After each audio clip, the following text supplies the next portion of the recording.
Gerist áskrifendur á Samstöðinni og taki þátt í að byggja upp öfluga og róttæka samfélagsumræðu.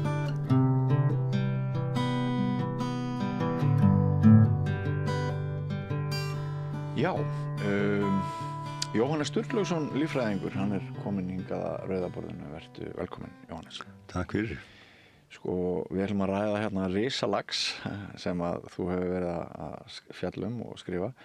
En ég ætla að byrja á því að ég hélt kannski að opið sjókvíaeldi væri á undanhaldi. En svo var bara í gær sem að var upplýst að Hanna Katrín Friðriksson, atvinnuvegaráðherra, hefur kallað eftir því að Hafrannsóknastofnun geri burðarþolsmat í Mjóafirði og tillögur að eldissvæðum í firðinum. Hvernig líst þér á það? Já, það engu blöðum það að fletta, mér líst illa á það. Fyrir hönd íslenska náttúru, það undir laxastofnar og fleira í lífríkinu.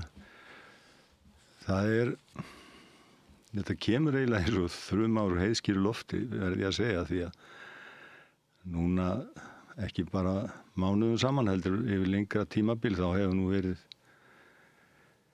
fjallað mikið það hversu tæft þetta stendur laxeldi hérna varðandi bara það magn af eldisfiski sem búið að gefa út leyfi fyrir. 106.000 tonn.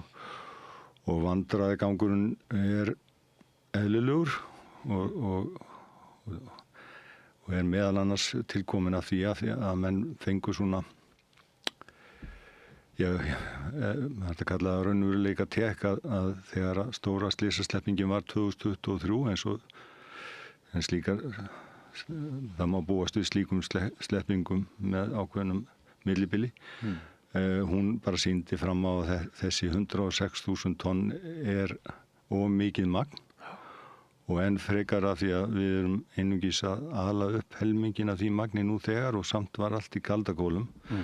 Það svona síðan leiddi til þess að það hefur verið vandræðagangur í kerfinu að reyna að finna flöt á þessu og sem meðal annars birtist í því að áhættumat erfðablöndunar sem Hafrannsóknastofnun gerir á að endurnýja ákveðnum fresti, það hefur ekki skilað sér í ríflega 2 ár frá því að lögin sögðu átti að vera tilbúið síðasta mat. Það nefnilega það.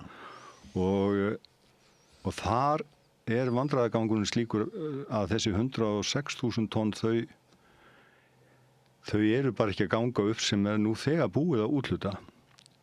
Og þess vegna spyr maður sig eðlilega þegar maður heyrir svona fréttir eins og þessa frétt sem þú nefnir. Hvað á að setja þarna niður? Og þessi nú vill til að á þessu ári var sett fram það ekki búið að samþykkja sem sagt áhættumatið sem átti að vera tilbúið 2023 en það búið að setja fram tillögur af hálfu Hafrannsóknastofnunar og þar koma fram sviðsmyndir. Ein þeirra að þetta sama magn verði leyft áfram þrátt fyrir að þessar hamfarir sem við gengum í gegnum 2023 og fleiri dæmi sýni það að þetta sé ekki raunhæft og þá á þeim forsendum einungis að það sé ykkur mótvægisaðgerðir sem felist í því að fara ár og veiða fisk sem hefur gengið í þar, sem hefur sloppið úr sjókvíum, svo kallaðan strokulax sem kallaður. Þú gefur ekkert mjög mikið fyrir þessar svokölluðu mótvægisaðgerðir. Nei, það einmitt það sem ég ætlaði að nefna að sá kostur í stöðunni að halda þessum 106.000 tonnum og hafa einhverjar mótvægisaðgerðir til þess að það gangi upp, hann bara gengur ekki upp. Það liggur í hlutarnins eðli því að stór partur af þessum á mér þannig að það er ekki hægt að beita þessum mótvægisaðgerðum. Svo alltaf hinn parturinn hafa aðilar máls sem sagt þeir sem að eiga árnar nokkurn áhuga á því að þurfa að stúsa í þessu árlega. Jafnvel þó að kæmi greiðslur fyrir ómakið. ég veit að svo ekki með það sem ég þekki og þetta svona reyndar kannski að það taka smá út úr tengt þessu sem það hversu langt hægt að ganga í því að veita atvinnuvegi rétt til að starfsleyfisrétt, aukinn starfsleyfisrétt sem felur jafnframt í sér að það gengið á náttúruna umfram það sem að eðlilegt og það í þessu tilfellinu komið nánar inn á það síðar því að þarna í rauninni verið að varpa einhverjum þetta svona ósómi eða þetta bara mengun á alla kanta, erfðamengun og lífræn mengun reyndar líka og svo framvegis sem verið að varpa yfir á náttúruna þetta fyrst og fremst en líka þá sem að nytja hana og í þessu sambandi þá þetta farið að ganga það langt og þetta nú ekki eina sviði sem við þurfum að hugsa að hvað var það svona umgengni við náttúruna að mér hefur fundist langt skeið svona miðað við allt sem við erum að reyna að gera til að gera okkur í brók hér og þar því að auðvitað erum við alltaf að reyna að gera okkar besta en það gengur misjafnlega að við þyrftum að stofna embætti umboðsmanns íslenskrar náttúru. Já. Því að það svo löngu tímabært. Hún hefur enga rödd, ekki frekar en börn og fleiri aðila sem að hafa fengið umboðsmann og þetta svo þarft því að þetta líka sparar ótrúlega vinnu ef við getum haft sérfræði þekkingu á einhvern stað sem getur bæði fyrir almenning ríkisvaldið og alla sem á þurfa að halda hjálpa til og meðal annars gert frumkvæðis rannsóknir sem að gríðarleg þörf á að verði gerð hér lendis varðandi lagaramman sem að tengist þessu öllu því það eins og þetta lendi alltaf aftast í röðinni ef það einhverjir hagsmunir varðandi til dæmis þarna sjókvíaeldisaðilar og náttúran þá alltaf verið að teygja sig í áttina að því að gera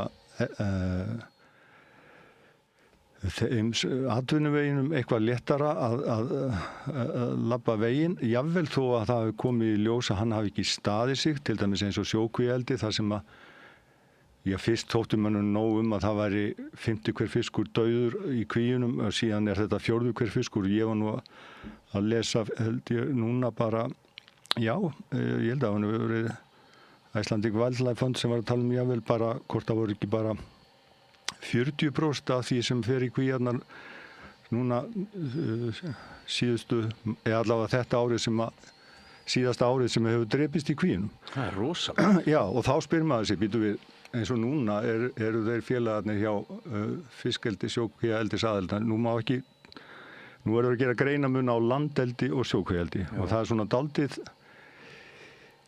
erfitt að eiga það stundum því að pólitíkusarnir fara alltaf að tala lagareldi eins og allt sé í himna lagi en sjókvíaeldið auðvitað allt saman í rúkandi rúst. Lagareldið gott mál og við getum komið inn á það eftir en þarna sem sagt þetta með þessum hætti að sjókvíaeldisaðilarnir eru í eilufbasli og hvað vilja þeir? Núna bara í vikunni þeir vilja kom bara frétt, bara samhliða þessari frétt frá Hönnu Katrínu. Þeir vilja fá í nýja lagafrumvarpun eitthvað sem geti auðveldaði lífið enn frekar. Þá spyr maður, hvernig væri þá að bara standa sig betur í því sem að gera? Sjálfsagt að 20% af því sem að verið ala drepist í höndunum á manni, sjálfsagt að 25% drepist í höndunum á manni, sjálfsagt að 40% drepist í höndunum á manni. Ég segi, sleppa þessum afsláttum, byrja á því að sjá framan í það að þeir geti alið þessar skepnur sem þeir eru búin að fá leyfi fyrir í svo mörg ár, allavega fram að 2030 og fram yfir það sumstaðar, áður en að menn hlaupa upp til að handa og fóta við eitt vælið enn úr þessar átt að það þurfa að gefa meiri afslátt. Það alltaf eina viðkvæðið alltaf afsláttur. Þeir verður bara að gera þessi í brók. Þeir eru gjörsamlega með allt á hælunum og hafa verið langt skeið og þetta eina útspili hjá þeim að þeir þurfa að fá meiri tilslaganir þrátt fyrir að allt sé í stakasta ólagi hjá þeim í þessum rekstri og ég segi eins og við þurfum bara að færa áherslurnar á landeldi eðlilega. Þetta er svo mikil, það er svo mikil náttúruspjöll í þessu sjókvíaldi að ég veit að þú veist allt um það og þarf að fara yfir það allt en eins og ég segi, umboðsmaður íslenskrar náttúru geti hjálpað mörgum manninum og þar með stjórnmálamanninum að rata rétta veginn. Og það er svo margt eins og ég að segja frumkvæðisrannsóknir og bara frumkvæði í því að eins og ég nefndi nú hérna með þess að ég vitali hjá ykkur að bara laga til í því umhverfi sem við erum þá þegar með. Það ekkert verið að standa sig í tilkynningum og annað varðandi það sem á að standa sig í eins og bara slys í þessum bransa í sumar, það hefur ekkert enn verið birt formlega hvað slapp og svo framvegis. Hvernig má þetta vera? Það ætti alltaf að vera bara tabla sem ef maður færi á síðu MAST til dæmis, það ætti alltaf að vera tabla þar sem bættist við lína sjálfkrafa. Þetta er nú ekki flókið ef að kemur gata póka, einhvern netapóka í kvíaldi, þá það komið inn samdægus og sent á aðila sem að máli varðar, veiðifélög og hvað það almenning þess vegna, því að þetta er nú ekki stórt mál í dag. Síðan ef að kemur í ljós að þetta komið upp í einhverja ár, þá ætti nú enn frekar að liggja fyrir upplýsingar um hvað var það sem að slapp þó með óvissu mörkum sé. En svo er það líka kerfið, því að núna eins og þú segir, það er verið að boða þarna eldi á þessu svæði sem að það var enginn að tala um þetta því að það lá bara menn voru að horfa sko í nauðvörn á mörgum stöðum eins og til dæmis í Seyðisfirði þar sem að við þekkjum að mikill meirihluti 3/4 íbúanna vill ekki fá þessa starfsemi og samt verið að reyna að þröngva þess inn á þá. En aldrei hef ég heyrt ráðherrann að tala um það að þeir verða að taka tillit til þess. En hins vegar heyrði ég bara strax í þessari frétt að það hefur verið mikið spjallað að austan nauðsyn þess að fá Mjóaferðin inn. Þar búa jú manneskjur, reyndar örfáar, en á Seyðisfirði býr umtalsverður fjöldi fólks og meirihluti hans gjörsamlega þversum að fá þetta í fjörðin sinn. Og þetta eitt af þessu sem maður má kannski minna á hérna að þetta ekki bara náttúruvernd, sko, svona eins og við horfum á hana gjarnan frá degi til dags. Við sjálfum erum auðvitað hluti af þessari náttúruvernd, okkar líf og okkar lífsgæði og þarna í Seyðisfirði og þar sem að þessar kvíar koma fyrir, þá eru það lífsgæði að geta notið náttúrunnar sínar sjónrænt. Vitaskuld. Og þegar þú ert með þessar stæður blikkandi dag og nótt og í húmunu og nóttinu, þá sérðu þetta bara eins og þú sést með einhvern ófresku flugvöld bara fyrir fram að einhvern minni bara á innanlands eða alþjóðaflugvöld, ég veit ekki hvað að segja, þetta er svo mikilfenglegt, sko, ljósa sjóið í þessu. Hugsaðu stemminguna að ef þú sem íbúi á svæðinu getur ekki einu sinni fengið að ráða þessu. Gott og vel, ef það eru einhver íbúar í Mjóafirði sem vilja fá þetta til sín, það getur vel verið. En hvaða rétt eiga þá þeir sem eru í nærliggjandi fjörðum og jafnvel bara inn í Vopnafirði með laxveiðarnar að fá þetta yfir sig sem kemur auðvitað úr þessum kvíum, gengur upp í árnar og spillir ánum. Þeirra réttur fyrir hendi og maður spyr sér líka varðandi framkvæmdina, svona gæti umboðsmaður íslenskrar náttúru komið víða við, en framkvæmdi til dæmis eins og umgjörðin okkar, það alltaf, ef það búið að setja eitthvað í gang, þá það eins og það sé eitthvað háheilagt. En maður spyr sér eins og með áhættumat erfðablöndunar hjá Hafrannsóknastofnun sem á í orðkvæðinu að leiða til þess að við verjum íslenska laxastofna. Hvaða vald hafa ríkisstarfsmenn sem eru að vinna svoleiðis vinnu, að búa til svoleiðis skapalón eða módel sem að fylgja á til þess að lágmarka að ganga gegn lögmálum náttúrunnar. Ég segi það því að forsendubrestirnir sem voru í þessu áhættumetti í byrjun, sem að ég og fleiri erum margbúnir að benda á, þeir eru þarna enn. Þetta er alltaf sama aðferðafræðin, bara með því að tala ekkit það, taka ekki við rökunum og ræða málin með rökum, þá er bara reynt að drepa þess á dreif. Málið er það að þegar ég er að tala ábyrgð og hversu menn getur gengið langt bara sem einstaklingar að vinna eitthvað svona skapalón sem er unnið eftir, það er að því að það er ekki tekið tillit til minnstu laxastofna. Þeir eru ekki ennþá inn í módelinu. Og hvernig má það vera? Maður spyr sig hvernig, ég vil ekki nota ákveðin orð, en hvernig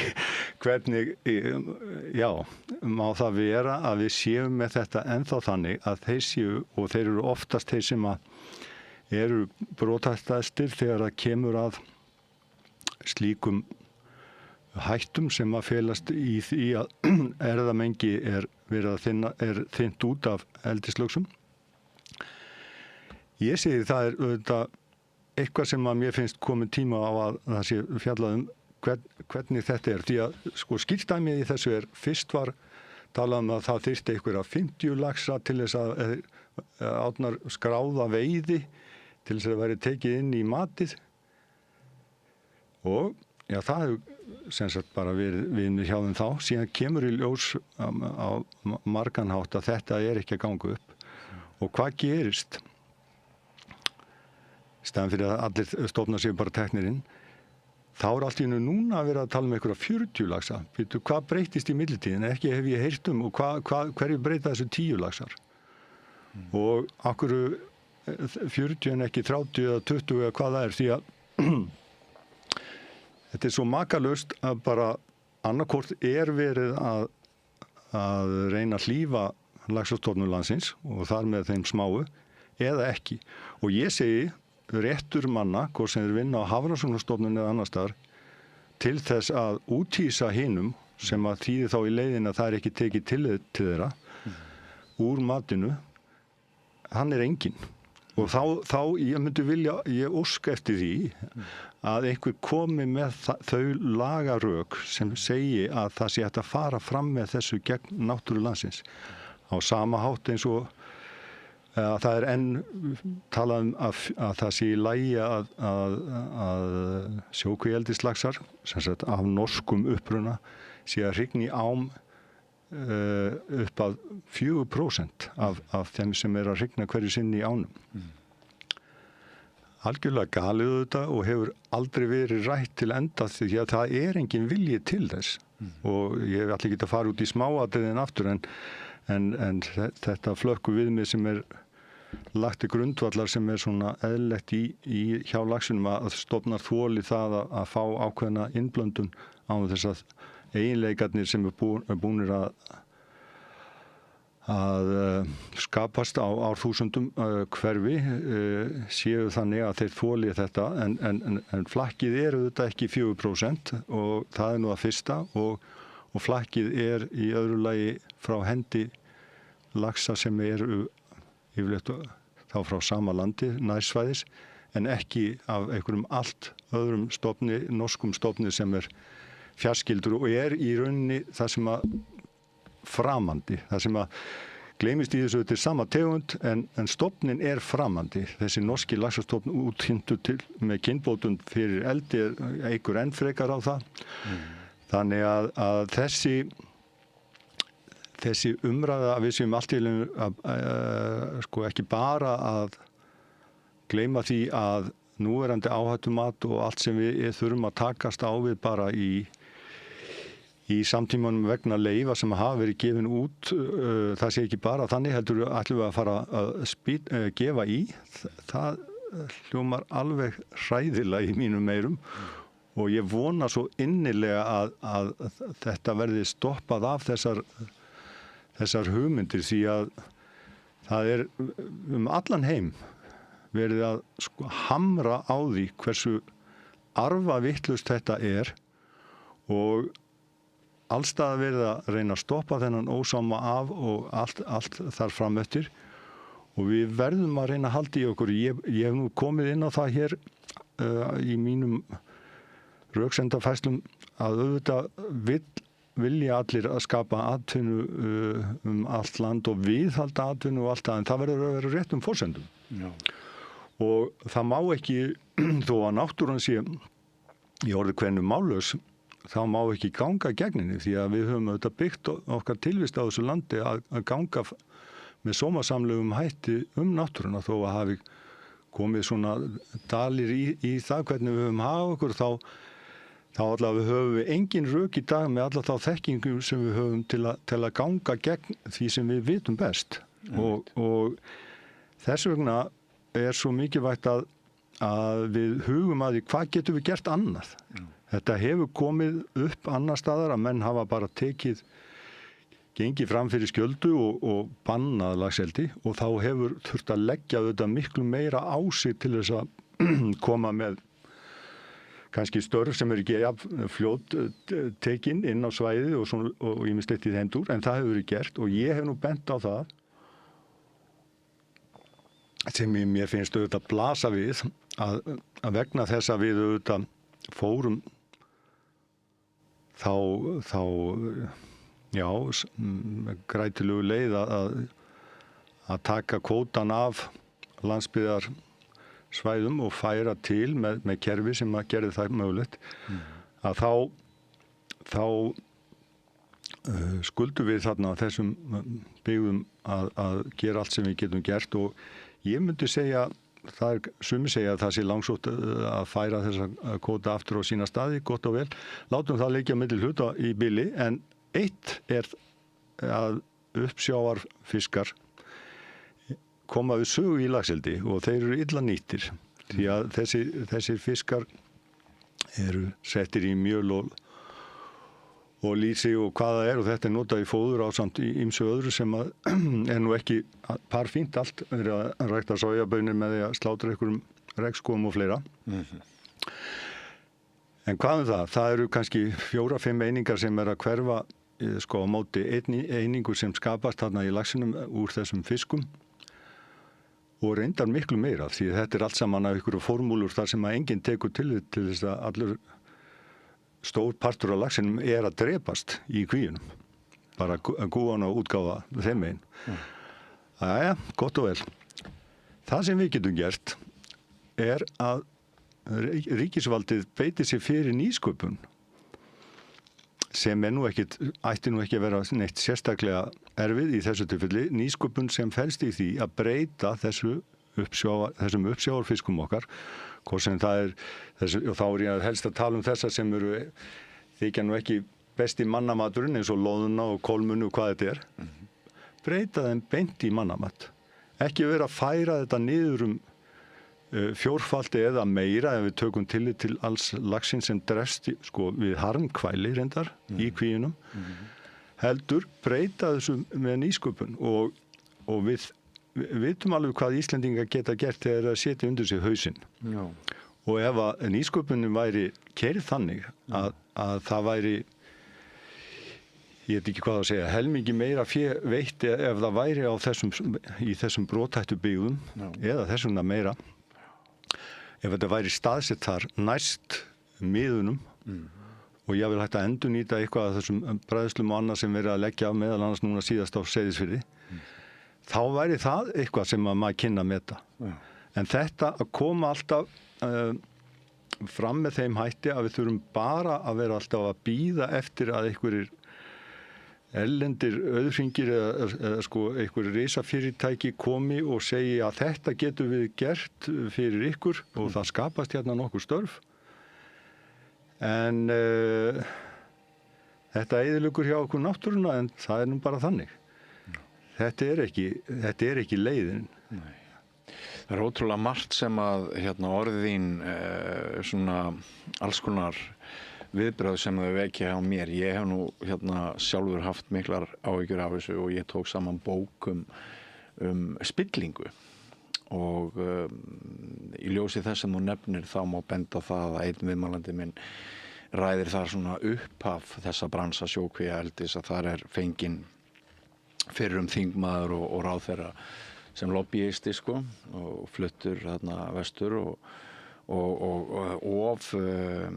þétt samband þessa nýja atvinnuvegar þegar hann fer á stað og stjórnmálana og alltaf einblínt bara á störfin. Það einhvern veginn öllu skal fórnað fyrir einhver störf sem á að búa til. Annar viðmælandi í bókinni Katrín Oddsdóttir sem lögmaður sem hefur mjög lýst áhyggjum sínum af framferði opinberra stofnana, hvernig þær séu gagnslausar, hvað varðar leyfisveitingar. Hún hefur nefnt það að það sé leið, einhver séríslensk leið að fara bara af stað með framkvæmdir þótt þær séu ólöglegar og þegar þær séu farnar af stað þá sé eiginlega ekki hægt að stoppa þær. Já, þú kannast við það. Já. Og þessi bransi fullyrði ég bara búin að vera skítugur frá upphafi og núna heyrir maður að það að bæta í þessu sjókvíaeldi á þeim tímum þegar maður hélt að það ætti loks að fara að útrétta friðarsáttahönd til almennings með landeldið, færa það úr kvíunum upp á land. Þú nefnir mikilvægi stofnunar umboðsmanns íslenskrar náttúru og ég held að mjög margir hljóta að taka undir að það sé frábær hugmynd. En af því að við erum nú atvinnuvegamálaráðherra kemur úr öðrum flokki heldur en valdaflokkunum tveimur þar sem að þetta var nú svona aðeins og kósið þetta samband að sko erum við bara gengin einhvern veginn of langt í því að einmitt bara henda íslenskri náttúru á haugana, henda lífríki á haugana. Bara þetta alveg stjórnlaust og botnlaust og skiptir ekki máli hver þarna fyrir á fæti? Já, mann líst ekkit á þetta. Ég verð að teka undir það og ég segi með þér að það var nú verið að fara yfir það í fjölmiðlum hversu sérstætt þetta núna að hann sé að setja þetta fram því að sem sagt kannanir þegar þessi flokkar komist til valda sýndu að 70% af þeim sem að kjósa Viðreisn vilja ekki sjókvíaeldi, 80% þeirra sem kjósa Samfylkinguna og þetta meginþorri landsmanna bara vill ekki sjókvíaeldi. Og hvað í gangi það? Treystir ekki sjókvíaeldis aðilum ef að takast á sem sagt hagsmunir samfélagsins, náttúru versus þeirra eigin. Já, það spurningin, hvað í gangi? Þessi þjónkun ég man þetta alltaf fallast aldrei hendur en ég veit ekki hvað, ég þekki þetta úr eigin ranni að það er svo mikið brotalöm í kerfinu að maður svona.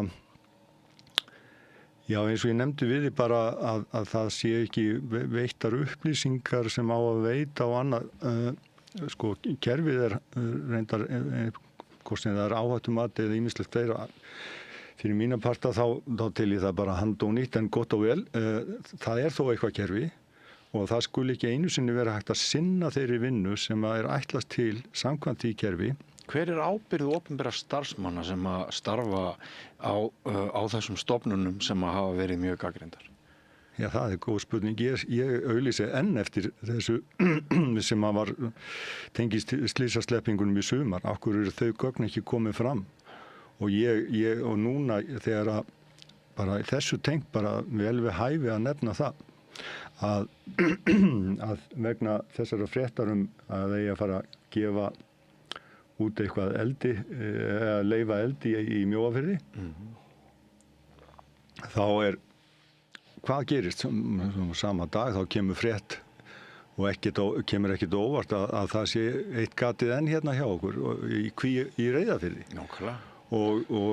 Og hvað kemur fram í fréttinu og það kemur heldur ekki óvart. Jú, eldisaðilinn sá þarna einhvern slatt af götum en taldi ekki líkur á því að nokkuð hefði sloppið. En hvað segir kerfið? Kerfið segir bara, ef það kemur upp gat, að upplýsingar að það sé komið gat, þá skaltu bara vesugú fara í ákveðið ferli. Heyrðu, þetta eru sömu aðilarnir sem eru sama dag með þennan vælukórsinn, maður farin að ganga með eyrnatappa því að þetta svo þreytandi, að þeir þurfi frekari afslætti á öllu sem við kemur þeirra sóðarekstri. Heyrðu, þeir sá enga ástæðu til þess að fara í þetta ferli sem að þó þetta kerfi sem að ég segja sé lélegt segir að þeir verða að fara í. Hafa þeir eitthvað reynt að tjá sig meira eða betur það sem gerðist í sumar sjálfur? Nei, það þarf að taka allt út með töngum og það er nú ekki eins og þeim starfsmönnum sem eiga að gera það hjá MAST og annarkort eru þeir ekki að ná þessum gögnum sem að væri þá allt í lagi að greina frá eða þeir eru ekki að standa því að upplýsingarnar eru ekki komnar fram. Hvað kom til dæmis, hvað slapp úr Dýrafjarðarkynni sem að fórum alla trissur. Hvað heyrir maður hins vegar frá MAST samhliða þessu? Sama kórinn og vanlega. Rannsóknir hafin. Hefur einhvern tímann heyrt frétt rannsóknir lokið? Ég hef ekki heyrt hana. Nei. Þetta eru fréttindan sem maður fær. Alltaf að hefjast rannsóknir. Já. Alltaf að koma upp tilvik þar sem að slóðaskapurinn er ljós í kvíarekstrunum. En hvað gerist? Jú, þetta er bara hluti af tilverunni. Þetta fær bara að slúbbertast og svona áfram. Af því að viðurlögin eru þetta engin. Það er ekki, og meiri sér síðast eða frumvarpið að sett fram, þá átt að vera eitthvað smá svona sektar ákvæði eitthvað. Þeir eru þetta vældu það út og hver vill láta sekta sig þegar hann getur sleppt í og hver nennir að vinna vinnuna sína ef hann er latur að eðlisfæri og hefur ekkert siðferði og vill bara sleppa því. Allt á forsendum hinna stóru og sterku. Eftirlit og aðhald í skötu líki. Eins og ég sagði áðan, maður hélt að það myndi skapast friður að færa þetta upp á land því að eins og þú hefur sjálfur nefnt þá er þetta tvær gjörólíkar breytur, hvort þú ert með opið sjókvíaeldi eða landeldi. Við munum ekki sennilega komast hérna, mér finnst gott að hún út að nefna úrræði með loðnuna og það kom með lausnir líka, hvernig við gætum byggt upp öðruvísi starfsemi út á landi og hérna bara með því að nota kvarnirnar pínulítið með öðrum hætti. En ég var búinn að nefna það hérna í inngangnum að má segja að þetta spjall okkar hafi tekið aðeins annar snúning en ég sá fyrir en mér þykir bara frábært að þú hafi brugðist við þessari hérna frétt sem þú hefur gert með þeim hætti og þetta er svo sannarlega eitthvað sem við þurfum að ræða frekar. En ástæða þess að ég baði að koma til mín, hún var sem sagt svo að ég rakst á þennan risalax sem að hefur nú eitthvað verið í fréttum líka síðan nú fjallaður hann. Og nú langar mig að biðja þig að reyna að segja mér þá sögu í nokkrum orðum, sögu þessa stóra lags og hvernig það tengist því sem við höfum verið að ræða. Já, það er einmitt þetta sem við komum aðeins inn á áðan að þegar maður er með sóðarekstur þá lendir sóðaskapurinn einhvers staðar og ekkert sjálfsagt að sá sem skapar sóðaskapinn þurfi ekki einu sinni að þrífa eftir sig að borga brúsan, en það er þannig í sjókvíaeldinu og þykir í rauninni einhverja hluta vegna sjálfsagt alveg frá því hvort að það varðar lífríki fjarðanna eða erðamengunina í ánum eða ónýta vegi sem að eyðileggjast út af þungaflutningum með lax úr þessu eldi.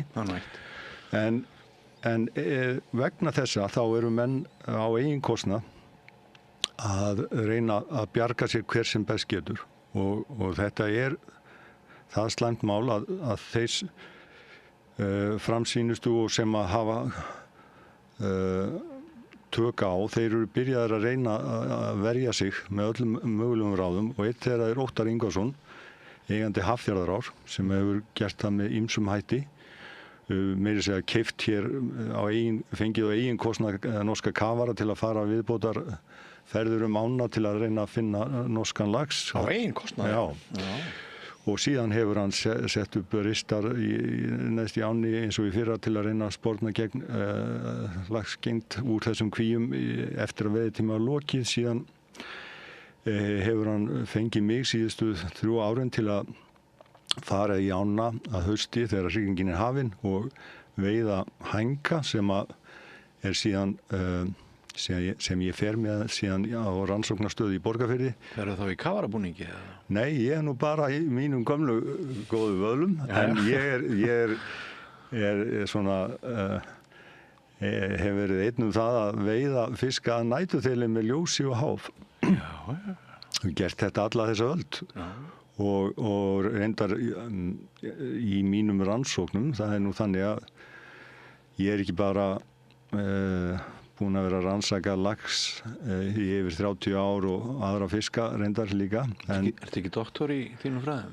Nei, ég er nú ekki doktor í mínum fræðum, en ég er búin að vera í þessu alla þennan tíma með þetta í farteskinu að reyna að grafa upp upplýsingar sem geta nýst okkur til þess að læra meira um dýrin og til að verja tilvist þeirra. Og það ágætt hún nefnir þetta því að ég hóf rannsóknir á áhrifum sjókvíaeldislaxa í íslenskum ám fyrir 11 árum síðan og hefur stundaðar árlega síðan. Og þetta tengist að því litinu að þetta er ekki eitthvað töfra meðal. Við getum bara sagt það eins og að Óttar veit það sjálfur að með því að frysta svilin sem er gert með því að blanda ákveðnum efnum í svilin, setja þau ákveðin strá og frysta og endanum eru geymd í tæplega 200 gráðu frosti til framtíðar. Þá er hægt að geyma erfðaefnið, það er ekki hægt með hrognin og lendir maður í verstu aðstæðum sem væri þá að það er búið að ganga svo á laxastofna árinnar að þá væri hægt með miklu erfið og á löngum tíma að byggja hann upp aftur með því að hafa aðgang að þessu efni.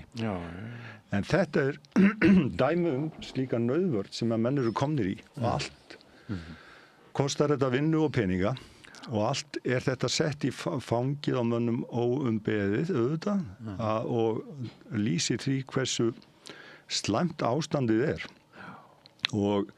En þarna, svo við færum okkur aðeins yfir á skemmtilegri slóður og það eru þá hrygningarslóðir laxins. Reynum að vera skemmtilegri í lokin. Já, þá er það þannig að í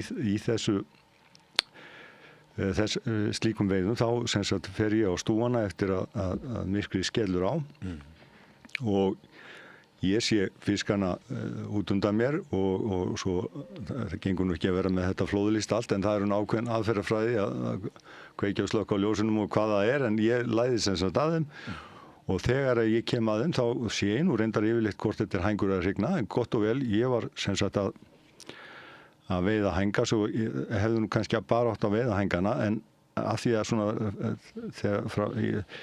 þegar maður sér það svona aðeins lengra frá sér þá sér maður ekki hvers kyns er þannig að ég til að spara mér auka hlaup maður latur eðlisfæri þá tók ég hrygnurnar svona stundarsakir og sett í bú sem ég var með þarna til þess að ég væri ekki kannski að elta sama fiskin oftar en einu sinni. Já. Og það sem gerist til þess að stytta þessa frásögn aðeins er það að eftir marga klukkutíma veiði núna þegar ég var þetta árið að ná í hængana fyrir að nóttar að þá er ég búinn að nauðhreinsa svæði langt niður fyrir þetta búr og er farin að vinna einhvern 1,5 kílómetra þarna upp fyrir og svo kemur einn í ferðinni þá sé ég allt í einu þetta risavaxna tröll þarna á breiðu fyrir neðan búrið og ég segi þetta að í raun og veru að því ég var búinn að vera að forfæra þessar hrygnur þarna inn í búrið með hængunum bara stundarsakir því ég losaði það nú úr búrunum seinna nóttina að þá var ég í rauninni búinn að breyta þessu búri í kvennabúr og hængurinn vissi alveg hvaða angan barst af þessum hrygnum því að hann fann það auðvitað langa leiðir. Við allir þekkja lyktnæmi laxins sem að gera honum kleift að rata í heimána og annað í lokinu eftir 1000 kílómetra ferðalagum úthafið. Hugsaðir. En þarna sem sagt engum blöðum það að fletta í mínum huga að þessi félagi sem fekk nafnið Haffjarðarár jötunin vegna þessa mikla vaxta, þessa sköpulaxa að vera þarna á 2 metra og sver eftir því að hann fann anganna af sínum hrygnum og var mættur og það gerði mig kleift að það allavega gerði það að fundum okkar bara saman en hann, sem sagt, hans svil eru núna varðveitt til næstu árhundraða og vonandi þarf aldrei að taka neitt af þeim til brúks. En þetta svona birtingamynd á því hversu langt seilstaðis þegar hversu langt þarf að ganga orðið til að verja sig í dag og þetta eins og því miður í þessu kerfi ekki bara sönnunarbyrðinni snúi við heldur öllu saman og þannig að það fyrst sko þegar að skaðinni skeður sem að þú getur farið að lögsækja og hver á að vakta þetta allt saman, það eins og það sé bara frítt spil og það nú það gaman að segja frá því að fólki ekki sama og sumir hafa lagt málinu lið, til dæmis Björk Guðmundsdóttir söngkona að kosta sem sagt laga eða sem sagt málsóknir. Já. Þar sem að þetta alltaf litli bróðir á móti stóra bróðir. Já. Og laga umhverfið okkar nú ekki að einfaldasta en það vissulega gott að sjá að fólk lætur málið sér varða og núna dálítið forvitnileg mál að fara í sem í farvegi sem að verður gaman að fylgjast með. Hversu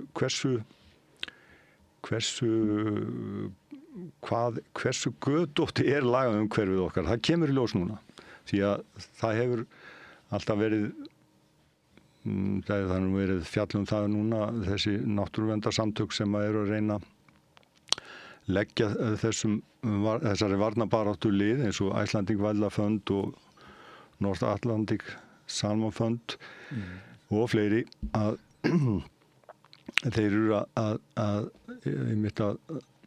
fjallum það hvernig öllur móka út af borðinu af því að félagasamtök til dæmis og fleiri aðilar eru ekki taldir aðilar máls. Þetta náttúruna sjálf aldrei aðili máls eins og við ræddum, þyrfti sinn umboðsmann og allt það. Og hann að mínu viti mætti nú vera bara ein deild hjá umboðsmanni Alþingis svo mikið sem að þetta kemur sögu ríkisins en sjálfstæðu þyrfti hann að vera. En allavega núna eru komin mál í farvatni þar sem að virðast alltaf að fá að ganga til enda. Þetta hefur aldrei verið tekið á þessu. Og ég segi ægilega væri nú gott að fá upp á borði hvað eðlilegt að það sé hægt að ganga mikið gegn náttúrunni bara með einhverju sem dregið upp með einhverjum reglustrikum í einhverjum stofnunum eins og til dæmis það sem sko óhæfan í þessu öllu saman að það sé ennþá þannig að við séum að fara inn í eitthvað lagafrumvarp með áhættumat sem undanskilur smæstu laxastofnana. Mikil skömm en það að baki. En Björk sem sagt í baráttunni. Já og þetta allir sem vettlingi geta valdið sem að koma að þessum ám sem að í hlut eiga og þetta ekki bara einhverjar laxveiði ár menn sumir sjá fyrir sér bara þetta ekki bara einhverjir ríki kallar sem að eiga þessar ár og svo einhverjir aðrir með prik þarna sveiflandi í allar áttir geta þeir ekki bara verið heima hjá sér, við þurfum bara að hafa þessi störf og svona. En málið það að það vill gleymast að þessar ár eru að skapa þvílíkt af störfum. Þær eru all land. Það eru sérstaklega mikilvægar þar sem að brothættustu byggðirnar eru, sem eru gjarnan þá þar sem að sauðfjárbúskapur og annað er undirstað, og þetta gerir þetta svona, ríður baka munin varðandi það að geta framfleytt sér, og þetta er virkilega svona sjálfbær og góð atvinna sem að menn eru núna að leika sér með að athuga hvort sem menn eru í rauninni. Þetta er ekki eins og ég ætli mönnum neitt illt, en menn eru í rauninni að leika sér með þetta fjöreg okkar sem eru þessir laxastofnar sem eru mismunandi á milli áa, líf og lífsgæði þessar fólks sem að nytjar þessar ár og svo framvegis. Þannig að þetta er ekkert einkamál einhverja fjarða, einhverja stjórnmálamanna eða slíkt. Þetta er þjóðmál sem að auðvitað ætti að afgreiða sem slíkt. Við erum með meirihluta fyrir því að við viljum þetta ekki, en pólitíkin ákveður það að í stað þess að taka mið af því og reyna að svona ganga frá málum þá á þeim grunni, reyna þá að leyfa þessu að fjara út með einhverjum þeim hætti sem að væri eðlugur og svo framvegis. Nei, þá þá á bara að fara auka við. Þetta spyr svo stóra siðferðislegra spurninga, þessi þróun samband manns og náttúru, að það hálfa væri nóg. Það hringdi mér maður í gær sem hafði kosið Viðreisn í kosningunum síðast, og hann sagði að hann langaði til þess að taka atkvæðið sitt tilbaka. Og þetta sem þú nefndir með tölfræðina sem liggur á bakvið bakland þessara flokka sem núna stjórna landinu, andstöðuna við þennan business, maður bara skilur ekki neitt. Nei, og það er líka þetta er ekki bara þeinar eiginlegu laxveiðiár sem að nýta með svona stangveiði og slíkt, eða við má ekki gleymast að það eru fleiri ár sem eru þarna sem eru allt í einu farnar að fóstra norska laxastofna. Ég segi þetta því að nú er ég þessum rannsókn, ég er búinn að vera í 11 ár í Arnarfirðinum, skoða ár, meðal annars 2 aðliggjandi ár þar sem að mikið var gert úr því að þetta væri nú ekki eins og sikur stofnin. Við höfum búið að geirinegla það núna með alveg mögnuðum marktækum upplýsingum að þetta er sikur stofnin þó að sé bara 5 km á milli. Sýnir hvað aðlögunin er mikil.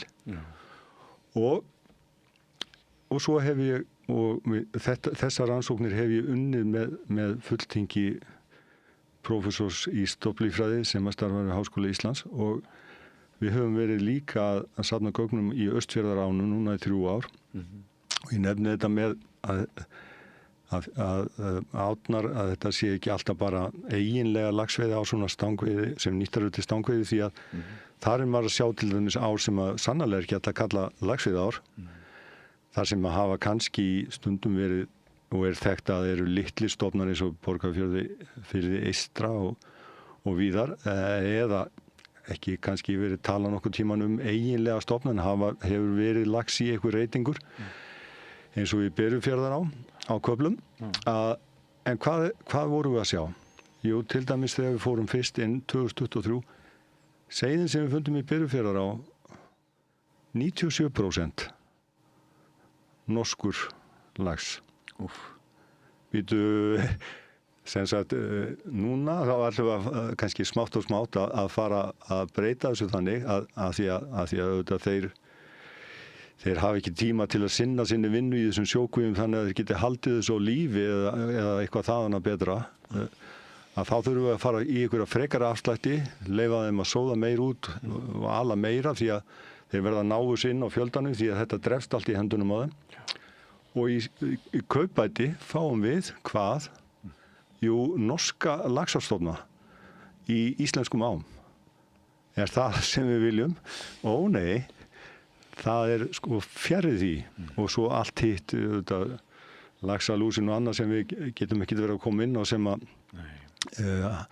drepur ekki bara laxaseiðin með þeim hætti eða sem sagt sýkingin eða smitið frá kvíunum veldur því að þessi laxar er ekki afturkvæmt í átnar, heldur líka að saksa niður sjóbleiki og sjóbirtingsstofna sem í þessum fjörðum.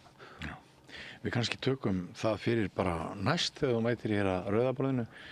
Jóhannes, við komumst ekki lengra núna en það búið að vera mjög fróðlegt, ekki beinlínis skemmtilegt að hlusta á þig, en mjög fróðlegt og svona þessar vekjaraklukkur þær hringja út allt og vonandi verður brugðist við. En kærar þakkir fyrir spjallið. Kærar þakkir fyrir mig. Og áfram höldum við, ekki fara langt kæru hlustendur og áhorfendur, nýrkafli hér eftir andartak. Ég heiti Kristinn Sigmundsson og styð Samstöðina. Samstöðin er óháð sjónvarpsstöð sem fjallar þjóðfélagsmál á vandaðan og yfirvegaðan hátt. Ég skora á ykkur að styðja hana með því að gerast áskrifendur. Samstöðin er ómissandi. Alþýðufélagið er frábær hugmynd. Félagsgjöld í Alþýðufélagið eru krónur 2.750 á mánuði og renna óskipt til dagskrár og útsendinga samstöðvarinnar. Samstöðin.is